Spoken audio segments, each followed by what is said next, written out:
নাইক্ষ্যংছড়ি উপজেলার ঘুমধুম ইউনিয়নে অবৈধ করাতকল এবং পাহাড় কাটা বাস্তবিকভাবে বন এবং পরিবেশের ক্ষতি হচ্ছে। স্থানীয়রা জানান, রাজনৈতিক এবং বিট কর্মকর্তাদের যোগ সাজশে এ ধারা দীর্ঘদিন ধরে চলছেই।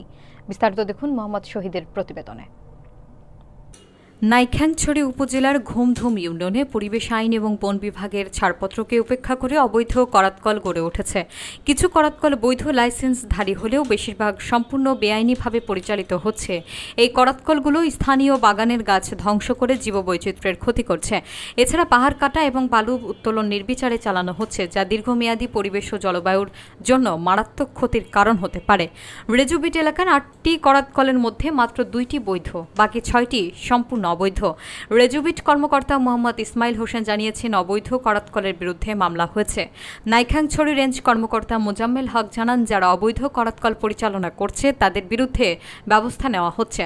স্থানীয় সচেতনরা অবৈধ করাতকলের মালিক এবং পাহাড় ধ্বংসকারীদের বিরুদ্ধে দ্রুত আইনি ব্যবস্থা গ্রহণের আহ্বান জানিয়েছেন, যাতে বন এবং পরিবেশ রক্ষা করা সম্ভব হয়।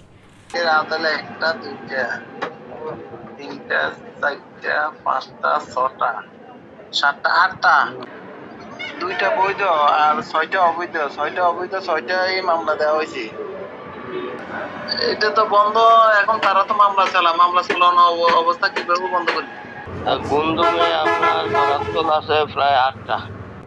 আমাদের পদক্ষেপ হচ্ছে, আমরা তো সময় সময় এদের জরিমানা করি, তারপরে মোবাইল কোর্ট করি, তারপরেও তো এরা থামতো। জরিমানা করার পরেও তারা নির্লজ্জের মতো এই সমস্ত চালাইতেছে।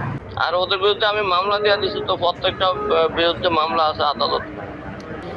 আমরা তো ওইটার বিরুদ্ধে মামলা দেওয়া হয়েছে এবং কাঠ জব্দ করছি, মামলা দিছি, এই অবস্থায় চলছে আর কি। আর ওইটা তো সম্পূর্ণ নিষেধ, এটা তো আদালত মামলা চলছে, তো এটার উপরে আর আমাদের কোনো ই নেই।